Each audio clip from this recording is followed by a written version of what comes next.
Get a frying pan out, grab some Mudo eggs. You're away. You're away.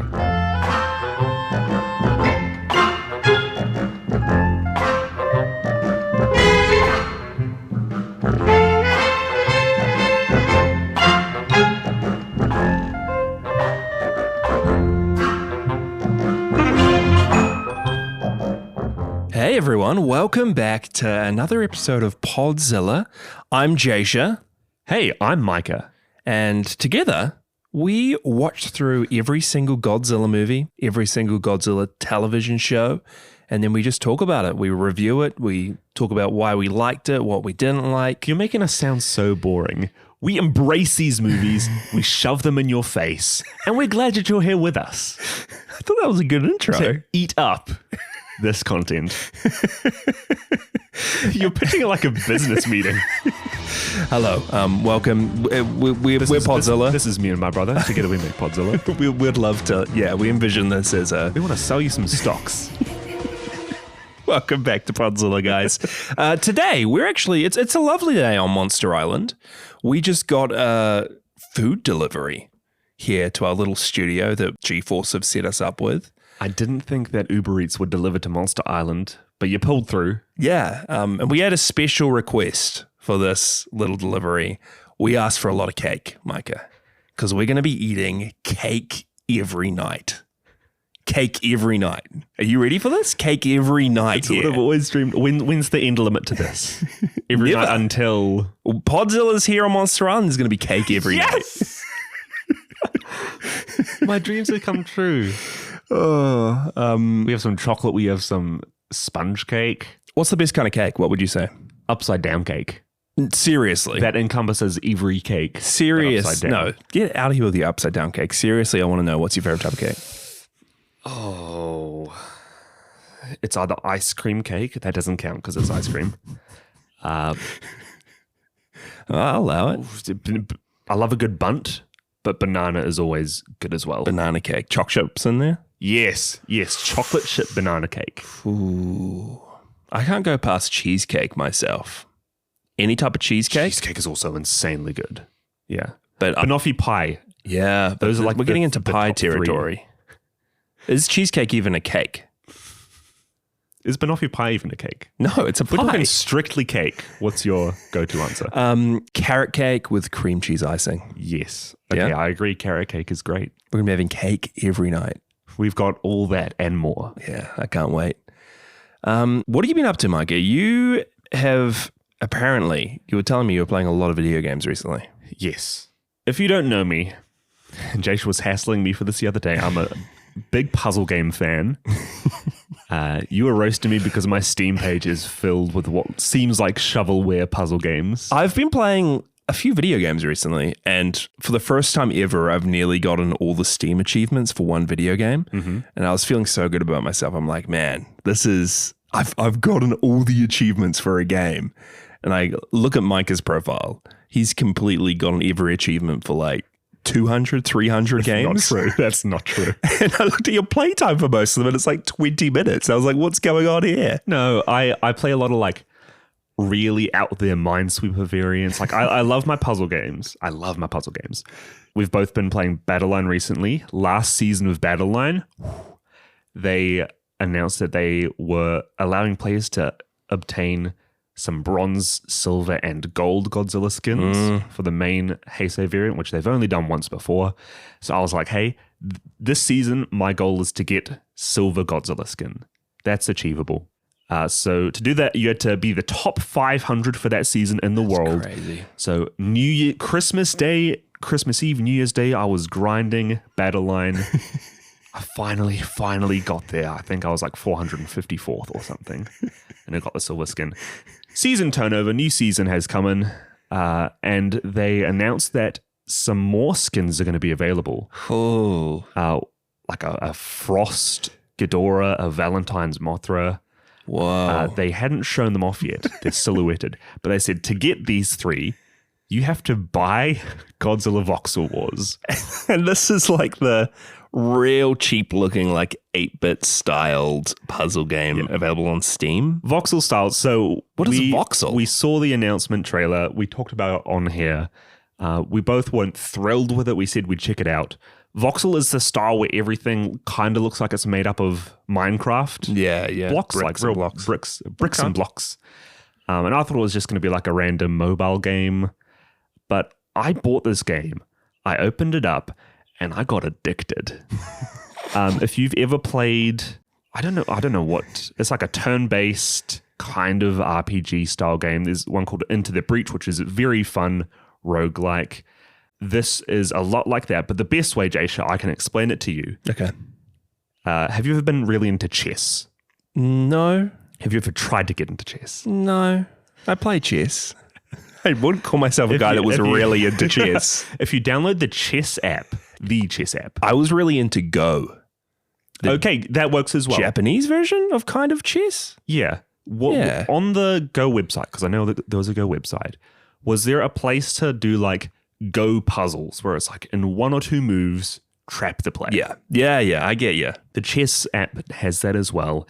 And Godzilla Voxel Wars is basically that. You have all your Godzilla units. I think there are like 20 to 25 at the moment. I haven't unlocked them all. You unlock them as you go through the campaign. But they each have their different moves they can do. Some of them get incredibly crazy. King Ghidorah like attacks the things 3 spaces in front of him in a line and then moves backwards 1 as well. You have to position your pieces across multiple turns in real puzzly ways so that you can defeat all these mushroom-like invaders from Mars. Okay. And the creatures they have taken over and the buildings they have created nests in. All right. And you're liking it? I'm loving it. It's fun. It's very fun gameplay-wise. Whoa. The story is so weird. You're playing as a kid whose dad, I think, was caught up in like some Mars mystery where they brought back some fungi from Mars. And like the way this kid's getting through it is therapy using his Godzilla toys. So, I mean, in the Godzilla universe, there are aliens. It's not any of these aliens. And in the Godzilla universe, there are like evil mushroom monsters called Matango. It's not Matango. Not Matango. They should have done Matango. I know in the promo trailers, and I think you shared an image where there was a level called like Maguma Returns. Yeah. That was just a play on words for magma. Oh. There aren't a lot of real niche monsters, but most of the big ones are there. It's very, very fun. You can create your own levels. If you like your puzzler games, if you like playing chess, it's a big old recommendation from me. Have you got all the achievements yet? I haven't even finished like the second world out of Oh my gosh. 6. I never saw this coming. I never saw you being the biggest Voxel Wars fan on the planet. We're already a laughing stock because of how much we talk about Battle Line and how we got Voxel Wars. I don't know a single person that has played this game besides me. And we are on a Discord full of Godzilla lovers. It's the perfect game to play on my Steam Deck. I will sit in bed before I go to bed and just stare at my screen for an hour straight trying to play and defeat one level. And it rots my brain and it breaks my brain and I love it. Man, I might need to check it out. I don't think you do well in it, but I dare you to try. All right. Okay. Now I'm going to have to. What Godzilla or Godzilla adjacent hobbies or things have you been doing recently, Jaysha? Nothing. Fantastic. On to the movie. I know. I've been obsessed recently with another film franchise called Puppet Master. Okay. Which has very similarly to Godzilla, a lot of movies and a lot of movies that have characters in them that tie into the Puppet Master movies. So on the side of doing this Godzilla journey for the show, I've been like doing my own little Puppet Master journey with my friends, and that's kind of consumed me at the moment. And 99% of the Puppet Master movies are just trash. So that's been my spare time, watching trashy old 90s horror movies. Great. Awesome. We did have a bit of big news, right? Look, something's gonna miss on our podcast. We had everything planned out. We had a certain date. We were going to watch all of these Reiwa Godzilla movies by the time that Godzilla X Kong, The New Empire, comes out in theaters. Reiwa and Monsterverse movies. Reiwa and Monsterverse. Yeah. Lo and behold, It was brought forward by 2 weeks. Instead of coming out like April 12th, I think Godzilla X Kong now comes out March 29th. Yeah. So our schedule's in shambles. Yeah. So we're going to do something. We're going to do the mad dash, the sprint, if you will, to Godzilla X Kong, The New Empire. Over the next month or two, there will be some weeks where, we'll continue our weekly schedule. There might be an extra episode just chucked in there. Yeah, so we'll still be here every single Wednesday, but a couple of times throughout the next couple of months, you will get 2 episodes potentially in the same week. So won't happen often. But look forward to that. Yeah, that's how we're going to do it. We're still going to be done by Godzilla X Kong, March 29th now. That's right. It's going to make up for all of those years we spent doing fortnightly episodes. Yeah. I think it means there'll be there'll be at least 2 instances where you'll get 3 episodes in the space of 7 or 8 days. Yeah. That's how it works out. Which is going to be fun for you editing, Jasha. Yeah. No, I'm looking forward to it. I'm just gonna release some unedited. Sweet. Yeah. Anyway, should we talk about the movie? The movie that we're covering this episode. Yeah. Because it's big. It's the movie that kicks off the Monsterverse. We went straight from watching Final Wars one week to this next, right? Yep, decade gap in between. But there is a 10-year gap in between. So this is the big return for Godzilla in Gareth Edwards' Godzilla 2014.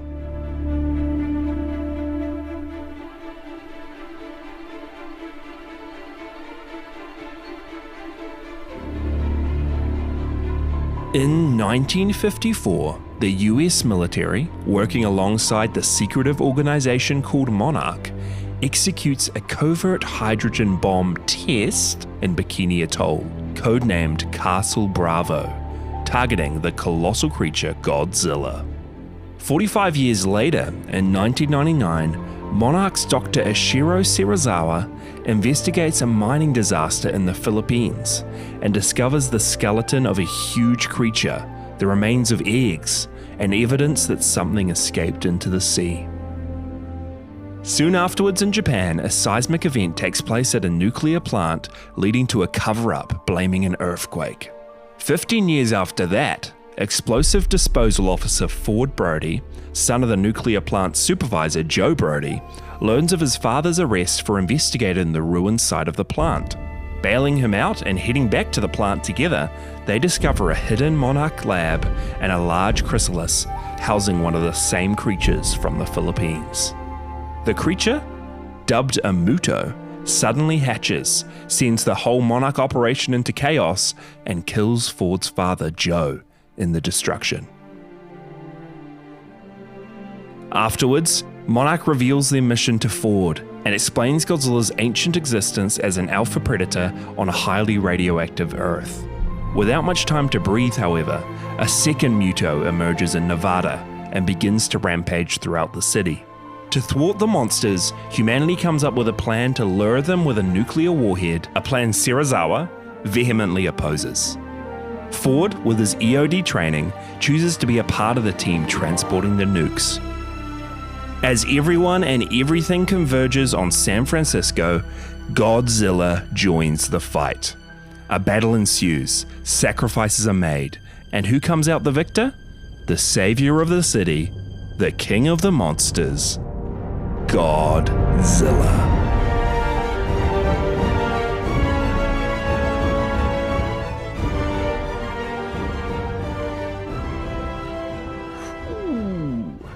How good, man? How good, man? How good, man, is that synopsis? Thanks, man. It's good to hear that, man. No worries, man. Mikey, this was your first time ever watching Godzilla 2014. This is the first time you have seen a Monsterverse movie. Not true. Outside of Kong Skull Island. True. What did you think? Out the gate. Out the gate. We're not in Japan anymore. We're not in Toho's world. We're in the world of Legendary Pictures and Gareth Edwards. This is the second Gareth Edwards movie we've covered on the podcast. Yeah. We watched his Monsters flick. Yeah. Which, am I right in saying Legendary saw that and brought him on for this? Yeah, they thought it'd be a good fit. I love his style of a Godzilla movie. Nice. Yeah. Monsters, very thematically similar, focusing on like the effect on the natural world and society when these other monsters come along. And it's cool to see in this movie just how much he builds up these monsters and, you know, how he just makes the world feel scary at times. Yeah. Straight off the bat, we come in and we see good old Bryan Cranston. Bryan Cranston, the legend. I think it's the first time I've ever seen him actually acting in something. Really? Yeah. Never caught Malcolm in the Middle? Never caught Breaking Bad. No, man. Can I name one more thing with him in? Nope. Power Rangers 2017. Yes. No, I haven't seen that. But like for the first good portion of this film, we're just following this dude as we see a nuclear plant blow up. Yeah. No monsters inside at that point. Yeah. And even in those opening scenes, you feel the knock-on effects of what's been happening to this world. Mm-hmm. And I just love how that travels the whole way through. As well as you, I think Gareth Edwards was just the perfect choice to make this movie. I mean, we talked about it in our Monsters episode, but he really has a way of focusing on the world, focusing on the characters, and showing the scale of the monsters compared to them. And I love how that played out in this movie. I think the first half of this movie just has amazing pace. I'm absolutely in love with the first half of the movie. Even the intro, I mean, we get like all the newspaper clippings and all the Monarch stuff as the credits play, redacted bits of information, and that slowly fades into the explosion of a bomb. And there's a white screen, there's black ash in the sky as Godzilla fades in. And then from that, we, just like you said, we get a little bit of like tease of the monster stuff, but Bryan Cranston is the heart and soul of this movie. His bad wig aside. He just filmed Breaking Bad. Give him a break. Being bad. But yeah, there's Bryan Cranston and his wife in this, Sandra Brody, who's played by Juliette Binoche, who is an amazing French actress. I really love a lot of her movies. So do I. You like the Three Colors trilogy, Micah? Yeah? Yeah, red, blue, and white. Hey, you got that right somehow. Hey, true. But yeah, I think the whole scene with him at the start of this movie is just insane. What a like amazing opening with the radiation cloud going off throughout the nuclear plant, things exploding, Juliette Binoche's character getting stuck while the like clouds chasing her. Yeah, that scene is so good. Her running through the tunnels and Cranston standing there. What he's having to do is like hold the door, wait for them, manually close it when they get through to block off this cloud. And he's just waiting there, walkie-talkie in hand, as he's hearing them screaming for their lives, telling him to close the door. And the scream that he lets out, and then when he has to close the door, when he sees his wife through the little like window, as he's just crying and bawling, it's such an emotional start to the movie. Scene. Yeah. I just loved it. His whole performance was great. It is just a shame that we only get about 20 minutes of him, because we get a bit of a flash forward after that, and then we meet our actual protagonist, played by Aaron Taylor-Johnson. Yeah. Ford Brody. My boy. You all know him from Bullet Train, best movie of 2022. Kick-Ass, amazing movie. The sequel, not so much. Craven. Did that movie come out? No, I think it comes out later this year. He is going to be Craven the Hunter, you're right. I really like Aaron Taylor-Johnson and a lot of stuff I've seen him in. He's just a bit meh in this. Like, he's not giving us anything. Yeah, no, Brian's great. Have you seen that Tom Holland meme where it's him and people say he always looks like he has a frog in his mouth? No. He's what? People always say Tom Holland's resting face, it just looks like he's holding a frog in his mouth. Yeah. Aaron Taylor just looks like that to me in this movie. And I don't know why, but he's like pretty muscly, but he's got this short cropped hair, and he just looks like he's lost in a lot of the scenes here. Like he's awkwardly like half sitting on like the train seat. Whenever he's sitting, he just doesn't look like he's supposed to be there. It doesn't help that like his character's also shoehorned into the movie. Like his dad, Joe, definitely has ties to the Mutos and Godzilla and everything that's happening because he was at that original nuclear plant. His wife died in the explosion that was caused by one of the Mutos. And then we get Ford added into the story because of that and because he is around when the Muto hatches from the chrysalis. But every single scene after that, he's kind of just aimlessly trying to get back home and then gets pushed into this situation and that situation. And he's here and he's trained, so he will help out with this. He's kind of just brought along by the wind of things. He is. The winds of change. The winds of change. Ford is on those winds. What do you think about Elizabeth Olsen? We get Scarlet Witch and Quicksilver playing husband and wife. I can't tell you. Can I see it? Don't let him see. Don't let him see. Whoa, oh my God. It's a welcome home. Oh my God, look at that. That's you, and that's me. What's it say? Welcome home, Daddy. Daddy's home, Daddy's home. cake every night. Yeah, that's Daddy's not home happening. equals cake every How night. did you manage to get chocolate on your eyeball? She's great. I love her in this. I just think she was underused. Like, she gets one scene when she's tearing up. I can't remember when, but there's a really emotional scene with her. But she's probably in like 5 minutes of the movie. Yeah, she plays panicked civilian real well. I feel like they could have even used that to spurn her on to do some really cool feats and moments. I would have loved to see some good scenes throughout the hospital because she's a nurse there, right? We don't really see anything of like... Even just like, because she's in some of the buildings where Godzilla is. Yeah. Godzilla and the Muto are destroying when they're having their big rampage. Have like some other people be caught under some rubble or like trapped across a gap and have her be the one to save them. Yeah. Just get her to do something. Yeah, because she doesn't have any heroic moments, I don't think so. No. She's kind of just there. She's there. She's helping people. She's reacting to things. Ford's reacting to things. She's a nurse. Love my nurse representation. Yeah, yeah. What do you think about our other two kind of main characters, members of Monarch? We get Ashiro Serizawa, first name Ashiro. Not Ashiro Honda. No, not Ashiro Honda, but in honor of him, which was cool. Yeah. Played by Ken Watanabe. And then we have Sally Hawkins playing Dr. Vivian Graham. Sally Hawkins is great. I can't remember too much about what she does, but I remember really liking her. Yeah. Ken Watanabe, I have a problem with this character, Jasha. You don't like Serizawa in the Monsterverse?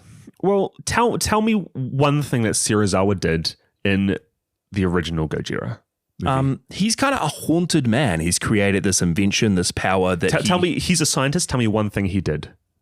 He saved the world. He used his invention to kill Godzilla. Yeah, he saved the world. Tell me one thing that this Serizawa does.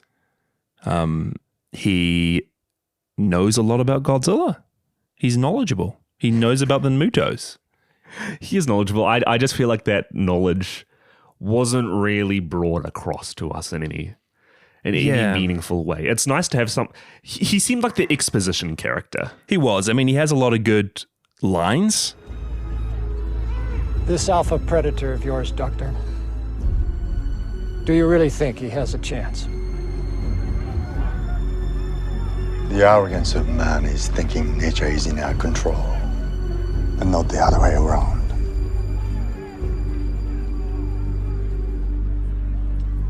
Let them fight. Let them fight. Like, he's the character. Good stuff, yeah. He's the character who always like, hey, let's not use nukes against these monsters. Let's stay out of it completely. Let nature take its course. Let's let Godzilla get rid of the monsters. Humanity doesn't need to intervene. That's his whole thing, right? He's like the voice of the fans. He's the classic character, kind of like Yamane in the original Godzilla. He's acting much more as a Yamane character. Yeah. That's probably... that's absolutely right. That's a way better comparison, him to Yamane, than him to the actual Serizawa. Like if they named him Ashiro Yamane. Yamane? Yeah. Fantastic. Give him a mustache and you're sorted. Yeah. I just feel like he didn't live up to the Serizawa name, but he's an all right character otherwise. Yeah, I mean, that's my main problem with the movie. I think that's a lot of people's main problem with the movie is the human characters are just a bit boring. They're not given much to do. They're always reacting to things. They're never really taking charge. Yeah. I mean, the whole plot of the movie, I didn't really, it doesn't even get it across well that they were trying to like use nukes to destroy the monsters, and the different teams were getting sent out to tactically like destroy the monsters and destroy the eggs. No, because as we go on, Aaron Taylor Johnson They're always doing things, but it's not really like Yeah, the one thing that I feel like the humans did in this movie was he did his Halo dive. Yeah. He got the bomb. Yeah. He set the nest on fire, which is a big move in, Yeah. in the grand scheme of things. huge. Yeah. And then he brought the bomb to a ship, Yeah. which two things pretty impactful. Yeah. If they hadn't, Mind you. Godzilla probably wouldn't have destroyed the egg, so it was good that humans did that. Yep. Yeah, but it just feels like they're always doing things. It doesn't really give us much of a reason to care about them. And you are always just waiting for the monsters. But I will say, yeah, Bryan Cranston, man. He's so good in this. I want my son. And I want my bag and discs. And I want to talk to somebody in charge, not you. No, not you. I'm done talking to you. All right? Well, you're looking at me right now like I'm in a fish tank, right? That's fine, because I know what happened here. And you keep telling everybody that this place is a death zone, but it's not. You're lying. Because what's really happening is that you're hiding something out there. I'm right, aren't I? My wife died here. Something killed my wife. And I have a right to know. I deserve answers.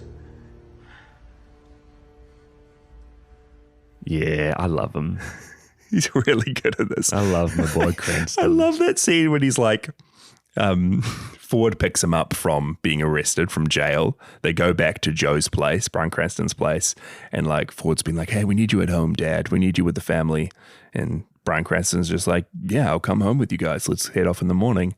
And then first thing in the morning, Ford wakes up, goes and checks on his dad, and Bryan Cranston's just like listening on Hunched over, headphones on. Hunched over. He's caught in the act of just trying to like look up information and get back to the Secretly site talking to to get back to the blood. I love his character arc as well, because he's trying to find the reason for his wife's death. Yeah. He's trying to find one photo of her because he never had a photo. Yeah, that's I great. love that little aspect of it. And yeah, he's a haunted man because of that. So he's kind of doing anything, not just to prove that his wife died from a cause for a reason, but also to show the world that there's something deeper behind us. And he is the one who eventually lets Monarch know what the Muto Chrysalis is up to. Yeah. And I love this. I love this whole introduction for the Mutos here. What did you think of the Mutos? This is an all-new monster created specifically for the Monsterverse. First, do you know what it stands American for? kaiju. Is it like mutated something organism? I have it. No, yeah, it is the first non-Toho created kaiju Yeah. in the whole Godzilla franchise, which is fantastic. It is a massive unidentified terrestrial organism. It's so funny that that's their names. It's the one thing I don't like about the Mutos. Godzilla's history, I feel like you have all these awesome names for characters that make them feel unique, to each their own. If they gave these two creatures an original name rather than an anagram, I feel like that'd be fantastic. Yeah. Apart from that, though, I love these characters. Prior to seeing these movies, I knew about Mutos. I knew that it wasn't a specific creature. I knew there was more than one. I didn't really know much apart from that. But every single aspect of these guys, I just loved. The whole inspiration that they took from them with having like insectoid backgrounds. They created almost like praying mantises, I felt like. Yeah, I loved how there was a male one and a female one. And the female one was like so big, So bulky. and then you got your little short king male Muto. Short King Male Muto. He's got wings, but he's kind of just small and piddly. No, it's a really cool idea for a duo of creatures. And they have like a whole bunch of insectoid-like characteristics. At one point, one's passing off a warhead to the other, and I know that some insects do like give a gift to each other as part of a mating ritual. I love how they're just chomping down on nukes throughout the whole movie. Kind of like Varan and his flares, right? Yeah. They love their nuclear material. I love their design. I love their look.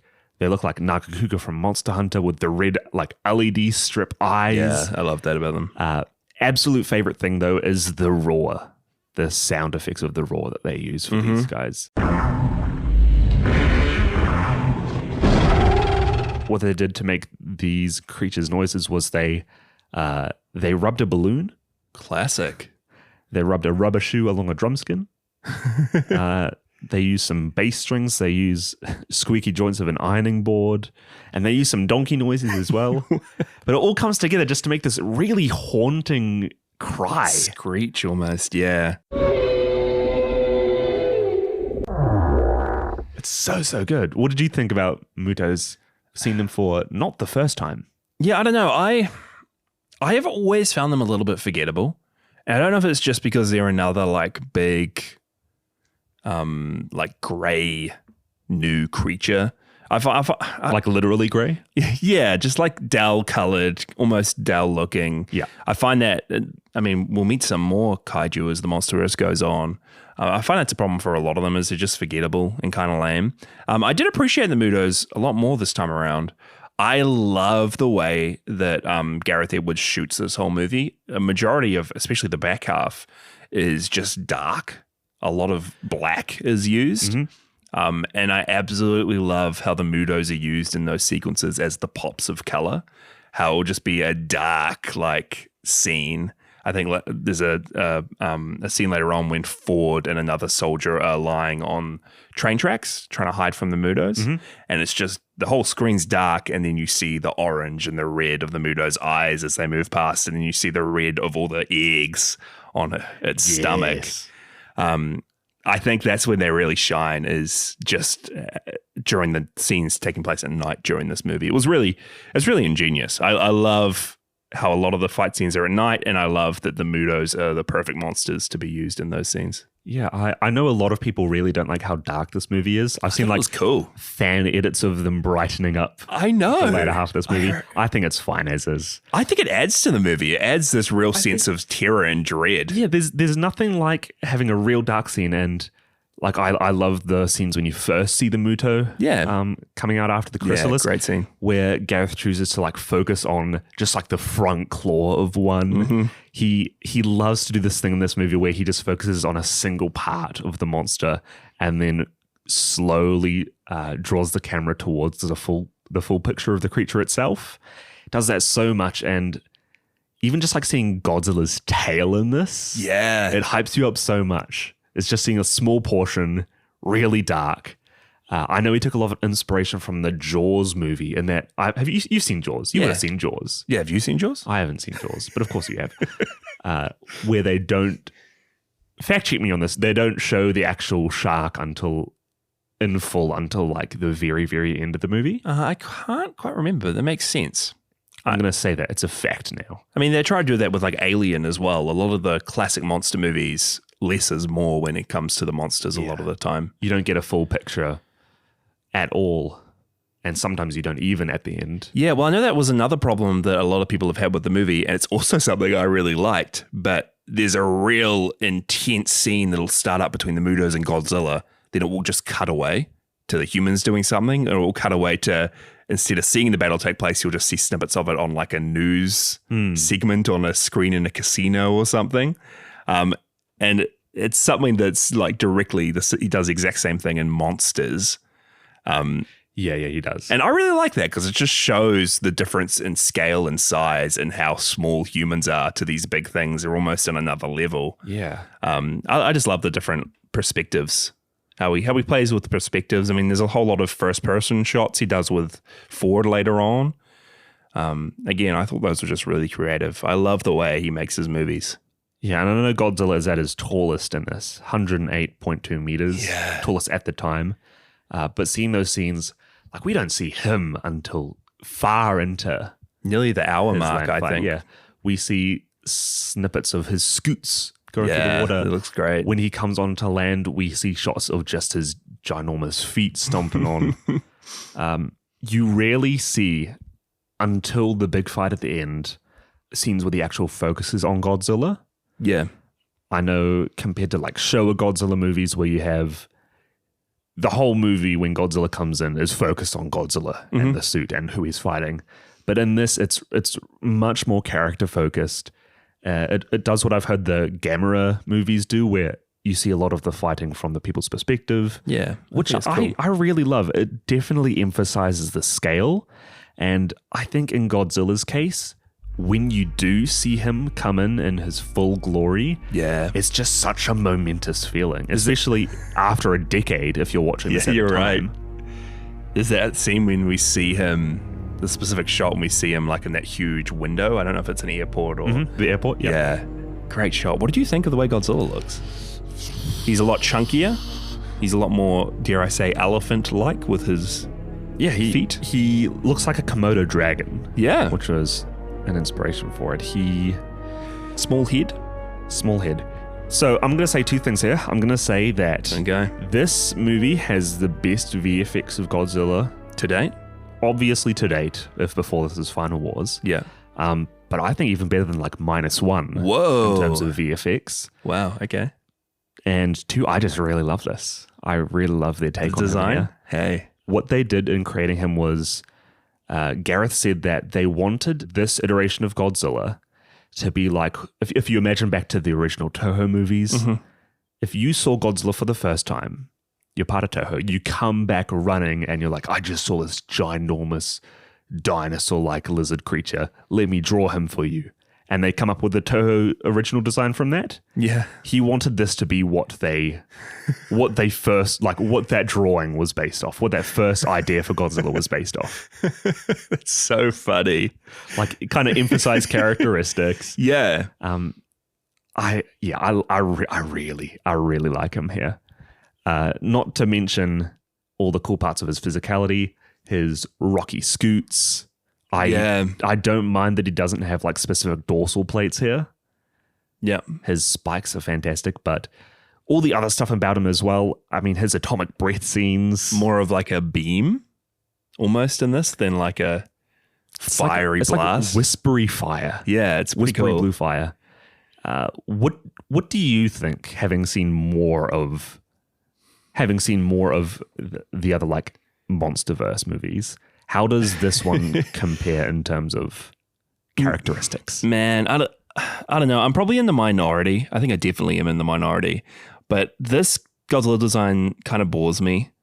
I agree with you that the CGI is amazing. Like this is amazing. I mean, this movie's 10 years old this year. Yeah. And it still looks like it could come out today and I'd be impressed by it. Yeah. There's scenes when like Godzilla's tail's coming out of the water. The water scenes when you see his scoots, it's just all so good. It looks amazing. And it probably looks as good as it does because a lot of the scenes are shot in the dark and they can hide a lot more. I think that's a big factor of it. But I don't know, the design overall, I think I like my Godzillas to pop. I like them to have a little something extra, a little bit of color somewhere or something weird and defining about them. So this guy, again, just being a big hulking gray monster, doesn't quite do it for me. However, I don't mind the general design of him, like the way I like his head size. I like how bulky he is. I think that's pretty cool. Like his elephant feet. Yeah, I think I'm just waiting for. I think the Godzilla X Kong Pink Godzilla. I think that'll be that really little pop. pops. Yeah, that'll be that little pop I need. I think he's like the perfect amount of realistic for me. Yeah, cool. I think I do like this design better than minus Goji. Wow. It just feels like a real natural. Yeah. A natural version of this monster for me. Yeah. And yeah, shout out again to that scene where Aaron Taylor Johnson is bloody lying on the ground. Muto is staring at him because some piece of metal like croaked and croaked. Groaned. Some of the metal groaned croaked. and creaked.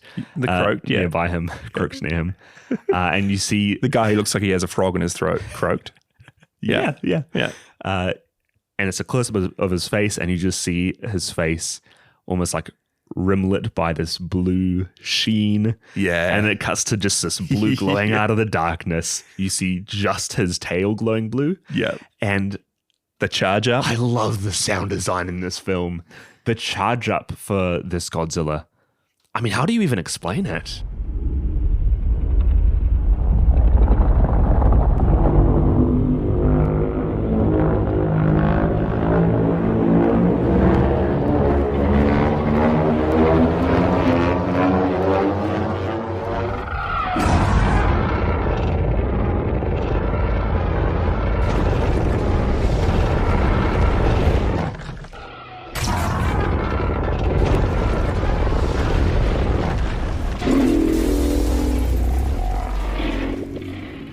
The Roar, they haven't actually released how it was made. Wow. Because they wanted to keep it so secret as to preserve the magic.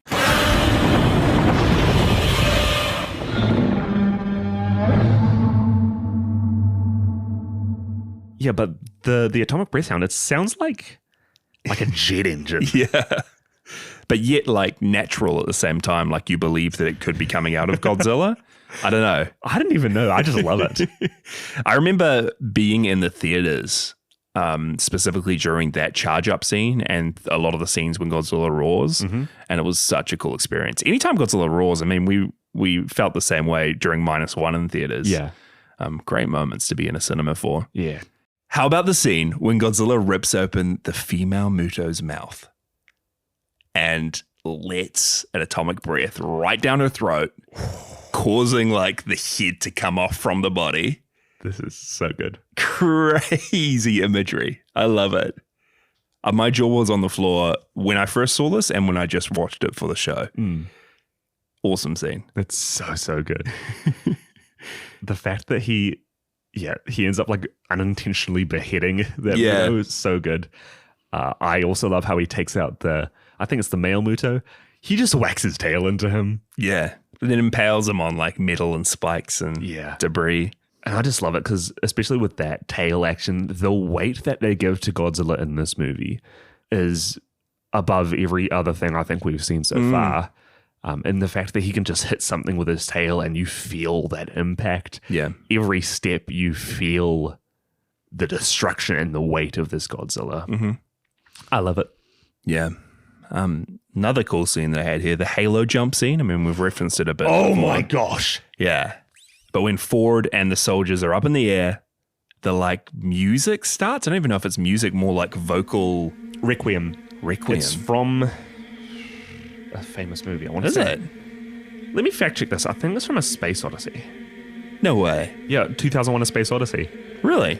I think it was Gareth who had that scene on when he was like figuring out how to do that Halo jump scene the first time, and he was like, let's just pop this in the movie. It's too good. Yeah, it's such a cool scene. It's so intense. The visuals, again, the imagery is just amazing. These guys descending from the sky, the red against the black. I have watched a little bit of the recent Ultraman Blazar series that came out last year. And one of the first scenes in that was, people on the ground, very much like the Mechagodzilla movies where you have this team of soldiers on the ground trying to fight Godzilla on foot. And they have a similar jumping scene in that. But here, I think this might be my favorite. Whoa. My favorite non-kaiju fighting moment. Really? It's so good. They use it in the trailer. Yeah. The OG trailer, and it's fantastic. The posters all have some aspect of the Halo jump in it. And like my favorite poster of all time. Yeah.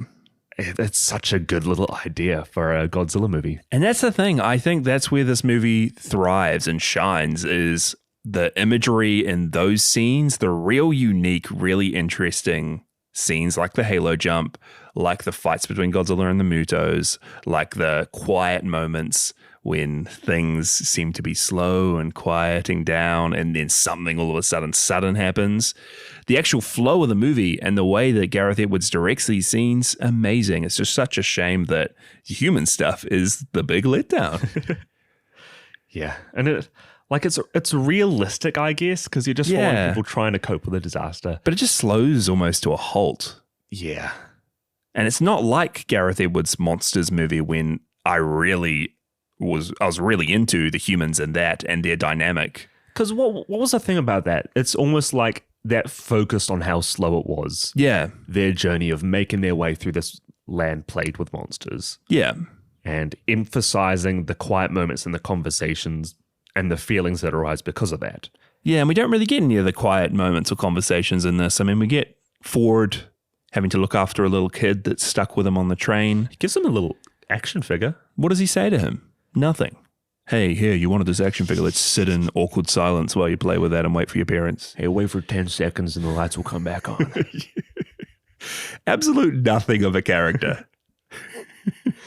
I don't know. I don't think it's Aaron's fault because I love him in some of the movies. Yeah, it's the way the character. I think is it's written. just the script. Yeah, That character isn't fantastic. he's got nothing to work with. I'll take any Raymond Burr character over Ford Brody. Oh. Would you not? It'll be close, right? No comment. It'll be. Yeah, Flip.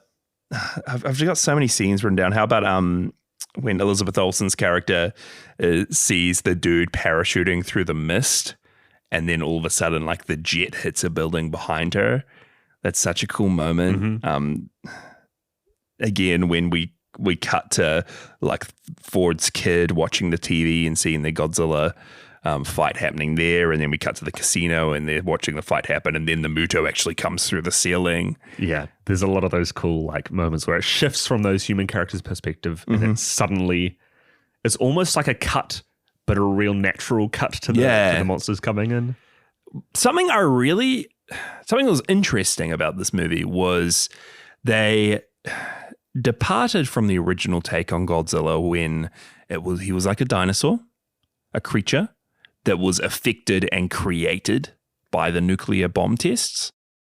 In this, the whole thing is that Godzilla in this form has always existed from long ago, and the nuclear bomb tests weren't to create him, they were to try and kill him. Which is interesting. It was just an interesting change. It's like a reverse origin. Yeah. Because we still don't really know how Godzilla came about. No. I think it's rumored in the movie that it's just been around for centuries.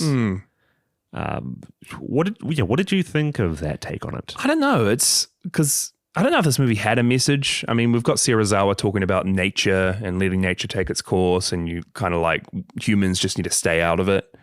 So I guess there's some sort of environmentalist message here. But I don't know what to get from like Godzilla obviously isn't there to represent Hiroshima or the nuclear bombs anymore. He's definitely linked with him. But he's linked with him in a way that like he is so powerful that nuclear bombs are the only thing humanity has that can possibly affect him. So I don't know. He is still this huge, strong force on the level of nuclear bombs, if not higher. But I don't think they're saying anything there or wanting to draw any parallels or comparisons. Have you seen the original Comic-Con teaser for this movie? Yeah. We see like just a destroyed city. We see a carcass of some strange creature. And I don't remember if we see Godzilla's face or hear him at least. Brief kind of silhouette, kind of showing Godzilla at the end. But that original teaser, what they had was a voiceover of J. Robert Oppenheimer's actual speech going over that. Everybody loves that teaser. It's regarded as like one of the best things to come from this 2014 movie, just because of how awesome it feels. Yeah. It's interesting that they, even from the outset, they tie it so directly with the atomic history, not just of Japan, but also of America. Yeah. And it doesn't really it doesn't seem to go anywhere apart from that. No, I mean, the Monsterverse, as it goes on, it definitely leans into more of those environmentalist messages, right? Like humanity's kind of done stuffed up the world. It's not what it used to be. Let's give it back to the titans or the monsters that were here before it. But that message doesn't even do it for me either. It's kind of like I don't know. Yeah. Monsterverse doesn't seem to be going hard on the messages, more so just the great kind of visuals and scenes, action-packed, entertaining fights, which I don't mind. You need a little bit of fun every now and again, you know? Especially with the new Empire. It's all about their fun. I think we're genuinely going to like the new Empire. I think we will too. I'm unironically looking forward to it, especially after revisiting this. Yeah. Yeah. I mean, before we go into some of our final notes here, did you want to take us through any more trivia you might have? Any more trivia? Yeah, dude. There's a lot to this, a lot of fun stuff. First off, at the premiere for this movie, there were a lot of Toho representatives there. Toho was tied pretty closely in the making of this movie, and I know that there's like a set of rules of things that they can't have Godzilla do. Yeah. Like I know he can't emote like a human. Yeah. I think one of the rules was he wasn't allowed to run, which is interesting because he's definitely running in the movie coming out soon.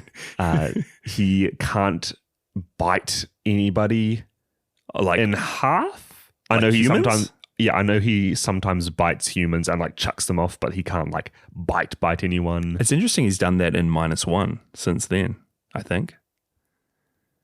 During the first sequence of -1, yeah. So I mean, Toho's allowed to do whatever they want. They know what they're doing. But they're very linked to this movie. A lot of Toho people were there at the premiere, and rumors say that executives and staff members broke down in tears of joy when they saw this portrayal of Godzilla in this movie. I thought that was going to go a way different way than what you said. No, because, well, after the 1998 famous Godzilla American movie, they'd be scared. They'd be scared. It wasn't in the best place in American hands. I just loved that. It was almost redeemed after this movie in their eyes. It was also the knock-on effects of that were fun as well. I know that the US military turned down a chance to have representation in this film. Oh, really? Real soldiers or real soldiers, yeah. Vehicles. The Navy ended up endorsing it in their stead. Oh, wow. The opening intro for this movie, where it's like the opening credits, they show a lot of the actors' names, almost like dossier style. Yeah. Classified blackouts everywhere. Yeah. One of the lines there quickly says, are these animals real? Can we prove they exist? Or are they just merely men in rubber suits with costumes designed by tricksters? Is that what it says in the opening credits?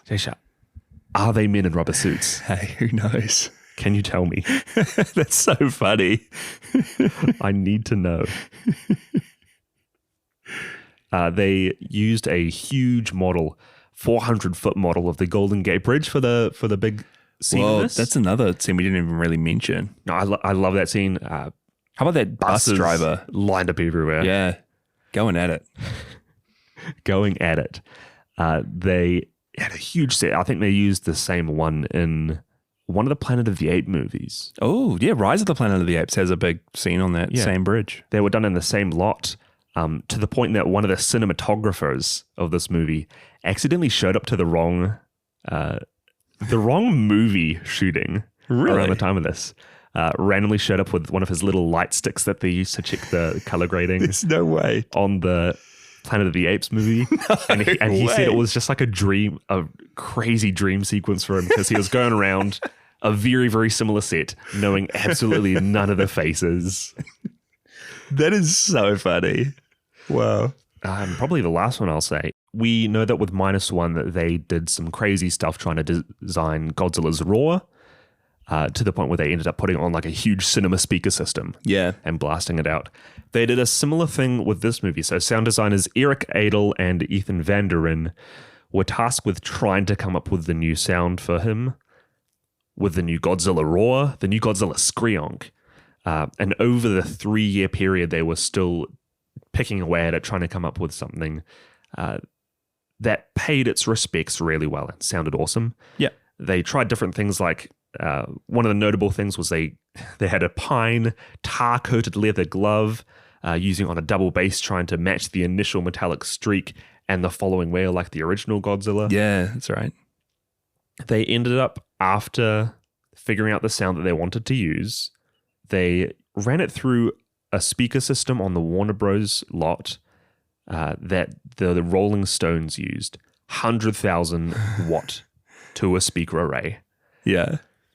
And they actually sent out some flyers to the city around it saying, hey, we're going to be testing out a Godzilla roar on these speakers.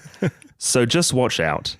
And it is said that the day that they played it, it could be heard for 3 miles. Oh my goodness. To the point that there were a bunch of tweets that came out at the time saying, guys, I can hear Godzilla right now. Just enjoying lunch at home and you just hear Godzilla. Godzilla is at my apartment door. Oh my gosh, that's crazy. Can you imagine how cool that would be? Just to hear Godzilla. Yeah. Yeah, that'd be awesome. How scary would that be? Do you have any little final other notes before we get onto our final review? Well, I did hear that Akira Takarada, who has been in a lot of the Godzilla movies, was the main protagonist in the original Godzilla. Was he Serizawa? No, he wasn't. No, he was Mr. One Shot in Final Wars. Oh, yes, Mr. One Shot. Oh, Mr. One Shot. I did hear that he initially filmed a scene for this movie that was sadly cut. And I don't know if it's been released yet. No, I tried to look around for it. There are videos of him doing like signings for it. Yeah. I think 8 years ago, a few years after this came out, someone did say that there would be an extended release of this movie. I know there's like at least 32 extra seconds of Godzilla versus Muto content that wasn't in the final film, which is quite a lot. Yeah. To be fair. So who knows if that will eventually come to light. Yeah, it's sad he wasn't in it. Hopefully we see that one day. But yeah, that's all from me. Should we go into some final notes and our ratings? You want to kick us off? Final notes. I said Muto eggs like Finding Nemo. They look like I wanted to take a bite, you know? That scene where they're lining, it's like almost like a tentacle. They're lining the vine-like tentacle things on the ceiling. Get a frying pan out, grab some Muto eggs. You're away. You're away. I'm missing Serizawa's eye patch. I wrote that down. Hey. Why didn't they give him an eye patch? He comes back for King of the Monsters, Micah. Stay tuned. Does he actually? Yeah. Wait, does he have an eye patch in that? Hey, stay tuned. You better not be. making any promises. I loved the flare shots in the movie. There was the halo jump where they released the red, I don't know what they're called, smoke trails. But there are a few scenes where we first see Godzilla and they're shooting flares at him. Another peak cinematic scene for me there. And the only other thing that I wrote down was the shot of the Muto bringing down the Eiffel Tower in like a 2-second clip. I didn't even see it. That's how fast it was. Whoa, cool. I feel like that's was the Eiffel Tower. I feel like that's one of the shots that they pop in just to show how powerful the monsters are. It's like, here's the Eiffel Tower. Bam. Gone. I can't believe I missed that. Funny. Yeah, Jaysha, I've heard a lot of people not liking the Monsterverse, and I'm curious to see where it goes from here because I actually really, really did love this movie. I think it is peak cinematography, best we've seen so far. I love the weightiness to Godzilla and all the fights. I think it's so different to everything that came before it in terms of suitmation, and I love the portrayal of Godzilla. Literally the only thing that let it down for me was the lack of compelling human characters. Yeah. We did have Bryan Cranston, but I'd say, every single other character was just underutilized. Apart from that, though, fantastic sound design. Great soundtrack too, I reckon. Yeah. They didn't use any of the like iconic Godzilla stuff, but No, they didn't have the but yeah, everything else is just fantastic. If I could say anything that felt a little off as well, it would be the fact that I still don't know how I feel about the first Godzilla movie. titled Godzilla. Yeah. Being about Godzilla versus a bunch of other creatures and not even having him be like a threat of destruction himself. It's always the Mutos being the ones who are doing the destruction and who the humans are afraid of. They never really share that same fear with Godzilla. It's so interesting that right off the bat, he is the hero. He's the savior of the city. Yeah. I guess he does unleash a tidal wave. Yeah. Nearly kills a dog. Which kills a lot of people. No, it actually does kill a lot of people, but the dog does survive. I'm gonna, bro. If we're eating cake every night, I'm gonna be watching this movie for at least 4.5 of those nights while I'm eating my cake. 4.5 out of 5 nights that Yeah. we're eating cake, you're going to be watching Godzilla 2014. Yeah, 4.5. Mostly because I feel like I don't give enough movies 4.5 in this show. I think in every other area, other than probably characters and thematic significance of Godzilla, I think this just knocks it out of the park. Nice, man. I really do like it. Mike is on board with the Monsterverse. Let's see how we go. No, we'll see. Let's see how we go as it changes. My final thoughts, I didn't have much here. I thought the ending was really cool. How we see Godzilla go back to the water and then it just like stays on the water for a little bit as the water becomes still. Yeah. Like nothing ever happened. back to the stillness that happens so much during the movie. I love early on when Ford and his dad Joe are arguing when they first meet up. And as the argument starts to heat up, the kettle starts to boil and whistle. There's just some real creative moments during the whole film that I think stand out. And yeah, interestingly enough, my two main negatives were the exact same ones that you had. I think the human characters are just not given much to do. They're very underwhelming. And it just feels a bit weird to have a self-titled Godzilla movie, The Return of Godzilla, the start of a big Godzilla series. And he is a little bit on the sidelines compared to the Muto stuff that's going on. But I don't know if I dislike it or like it because we've already had so many standalone Godzilla movies. That's the thing. I'm just unsure about it. Yeah, me too. So maybe it works. We'll see how we land in the days to come. Yeah. But I liked it. I think the monster fights in this one and going forward into the Monsterverse are some of the best stuff we've gotten in the Godzilla franchise. So I'm stoked, man. I'm going to give it 4 out of 5. 4 out of 5 nights we're eating cake. I'm going to be rewatching this movie. Nice. I'll ask you as well, if you had to change one specific thing about this movie to bring it up maybe half a night longer. Okay. What would you change? It's just the human characters. I'd just give them something to do. I don't know if there is a specific thing. Maybe give us a little more time with Ford and his wife. I think her name's Elizabeth Olsen. Give us a bit more of time with them together at home. Because he returns, we see like one scene of them together, and then he's off to find his dad. We don't really get to know those characters, learn about their relationship too much, learn about why they're missing each other. I don't know. There's just not much weight to it. Whereas if we got a little bit more time to just linger with them for a bit, maybe we would be more for them. All the weight was on Godzilla and not on them. You're right. You are right. I think if I had to change anything, I wouldn't kill off Bryan Cranston at the halfway mark of this movie. You would do it later on? I'd do it at the very end. Yeah, that would also be really good. Not only because we get more Cranston. Always good. But I think more of the wig. not only just because of more of the wig, but I think that Aaron's character, Ford, works best when he's with Cranston, and I think will just give us an opportunity to see more of him. That would actually be pretty good, right? Because you know that in the bits we see of them both together, Ford's kind of just completely against what his dad's doing. He doesn't really want to be there, but he's doing it out of love for his father. He'll tag along. Of course, you can do this. That'd be a cool dynamic. His dad like pulling him along everywhere, and him just begrudgingly having to tag along with his father. Well, because when he does die, that's right when Ford starts to believe him. Yeah, and starts getting on the same page as him. Yeah, it'd be interesting. How about that Mothra representation as well? The little caterpillar that we see. We see a lizard. Do you see that chameleon, was it?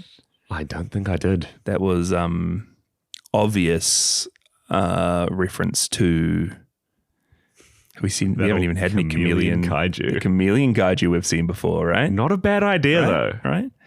Legendary, hit us up.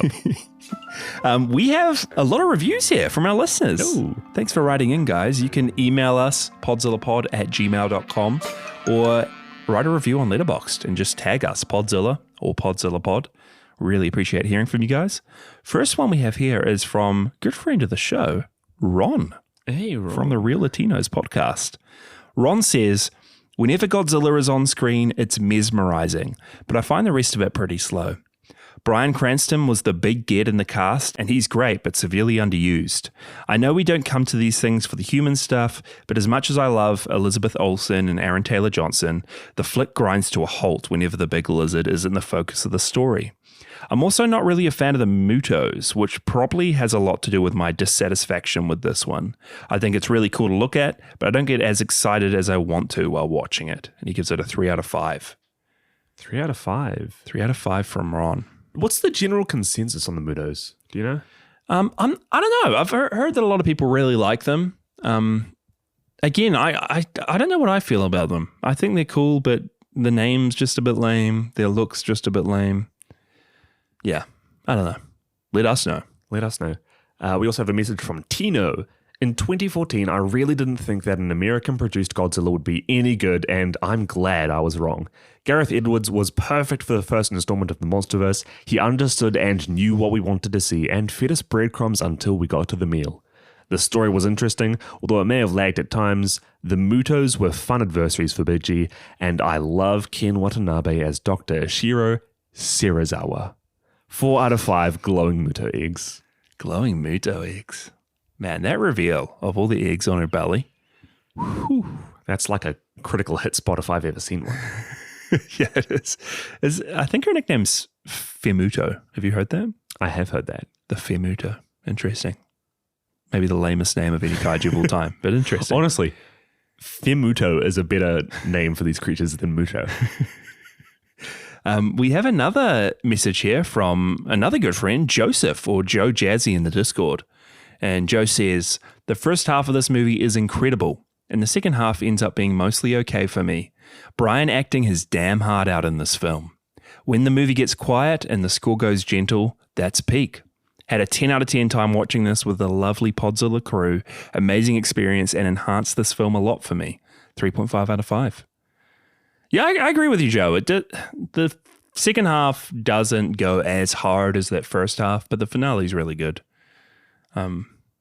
Maybe if Bryan Cranston was just in it more. I think it's just missing Brian. That's what we needed. Imagine that halo jump with Bryan Cranston. Whoa.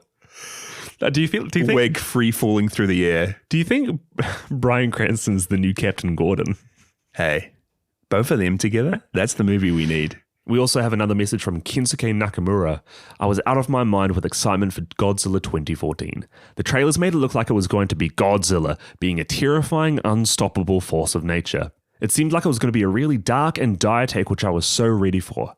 That being said, when I actually saw the movie, I had a lot of mixed emotions. I felt like Godzilla looked incredible and the monster scenes were really good. The opening credits and theme were awesome. The human parts at the very beginning were excellent and affecting, but I wasn't wild about Godzilla immediately fighting another monster without presenting as a threat to humans first.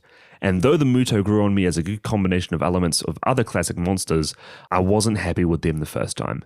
And the Ford Brody character sucked. He was really not compelling, and for a character who was supposedly trying to get back to his family, he seemed to take a lot of opportunities to get himself in danger. Overall pretty good, and gets better without the anticipation put on it the first time. Protagonist sucked, he should have died and let his dad be the main character. That would have been much heavier and compelling. Whoa, wait, that's actually an idea. Wait, what? What if Ford Brody died at the start? Young Ford or old Ford? What are you talking? Ford. Flashback. Aaron Taylor.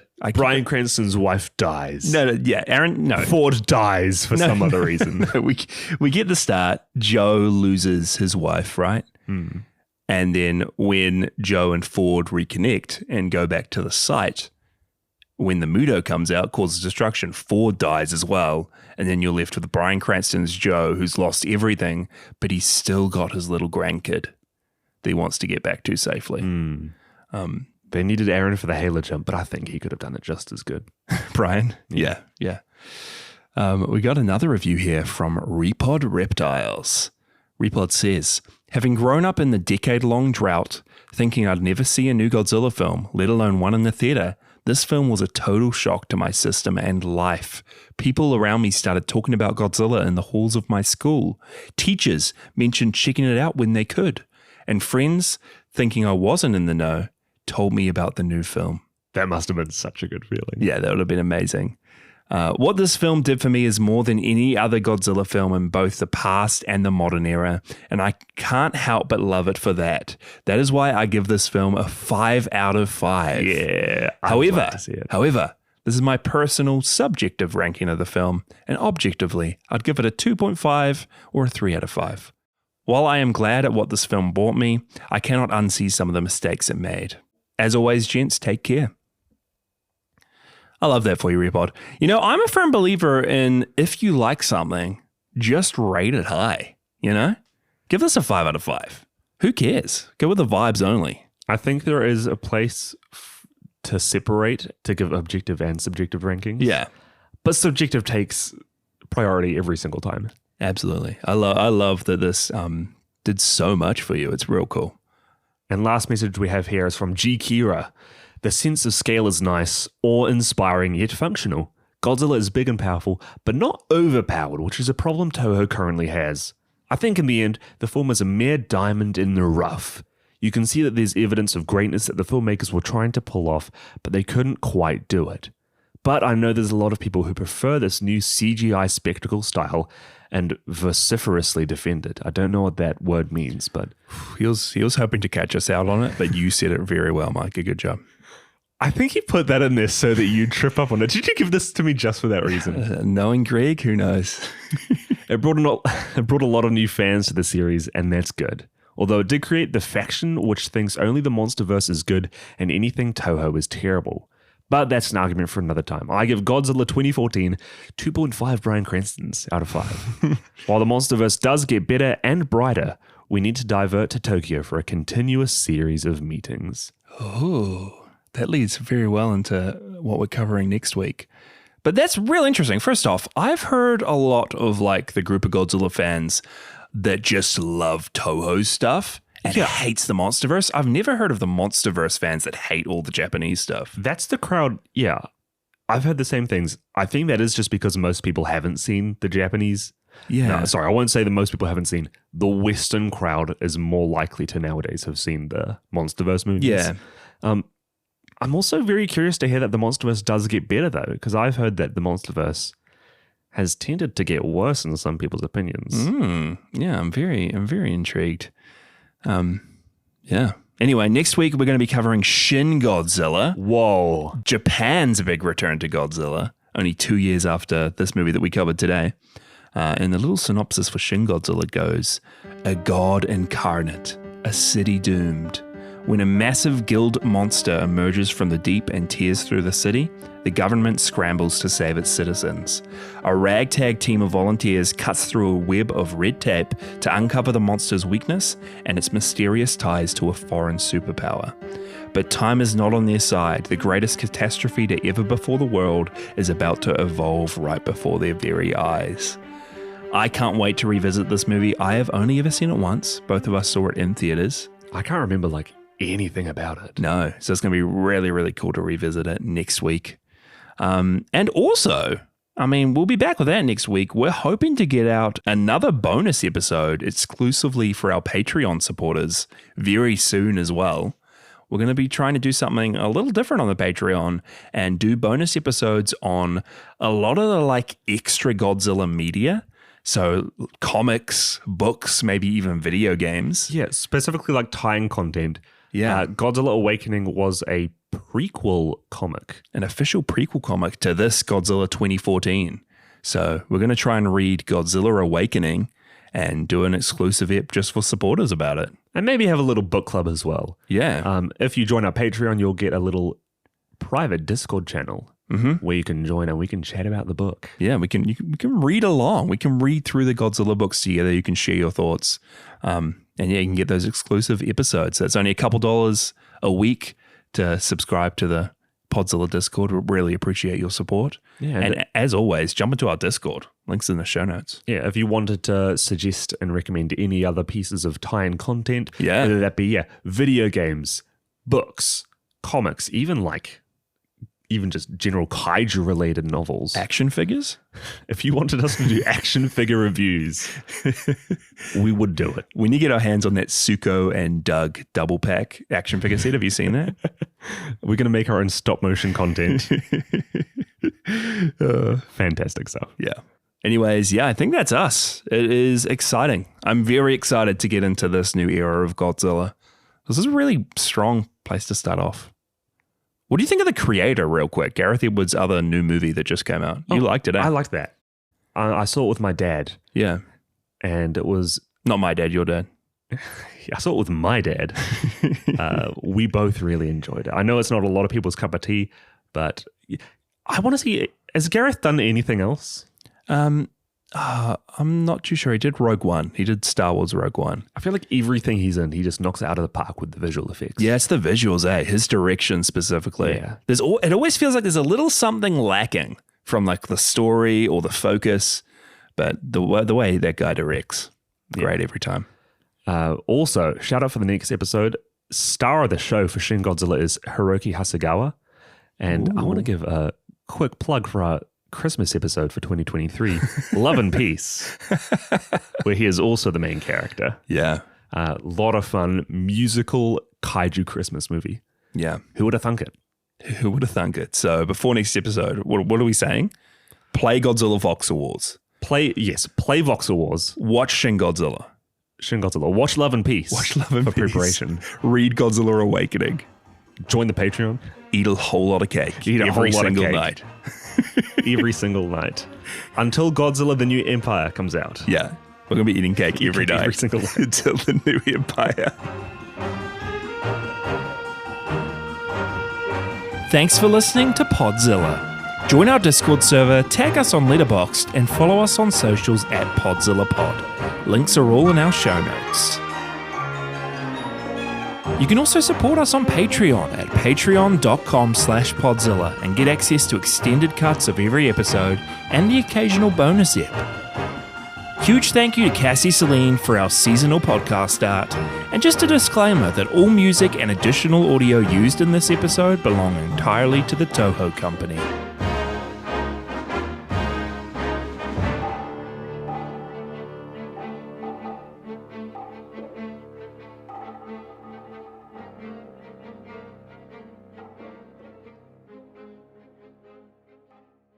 Is it Muto or Muto in your head?